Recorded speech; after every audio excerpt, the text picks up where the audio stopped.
பீகாரில் சிறப்பு வாக்காளர் பட்டியல் திருத்தத்தில் நீக்கப்பட்ட 65 லட்சம் வாக்காளர்களின் விவரங்களை தர முடியாது என தேர்தல் ஆணையம் மறுத்துள்ளது. நீக்கப்பட்டவர்கள் விவரங்களை கேட்கும் உரிமை யாருக்கும் இல்லை என்றும் உச்சநீதிமன்றத்தில் தேர்தல் ஆணையம் பதில் மனு தாக்கல் செய்துள்ளது.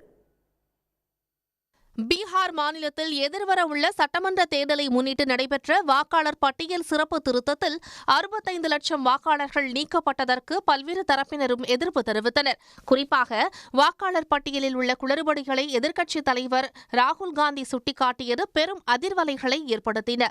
வாக்காளர் பட்டியல் சிறப்பு திருத்தம் தொடர்பாக உச்சநீதிமன்றத்தில் தொடர்ந்த வழக்கில் நீக்கப்பட்ட வாக்காளர்களில் உயிரிழந்தவர்கள், நிரந்தரமாக குடிபெயர்ந்தவர்கள் உள்ளிட்ட விவரங்களில் வெளிப்படைத்தன்மை இல்லை என மனுதாரர்கள் தரப்பில் வாதிடப்பட்டது.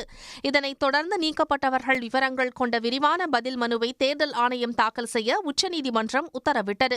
இந்நிலையில் பீகார் வாக்காளர் பட்டியல் சிறப்பு திருத்தத்தில் நீக்கப்பட்டவர்கள் விவரங்களை தர முடியாது என தேர்தல் ஆணையம் பதில் மனு தாக்கல் செய்துள்ளது.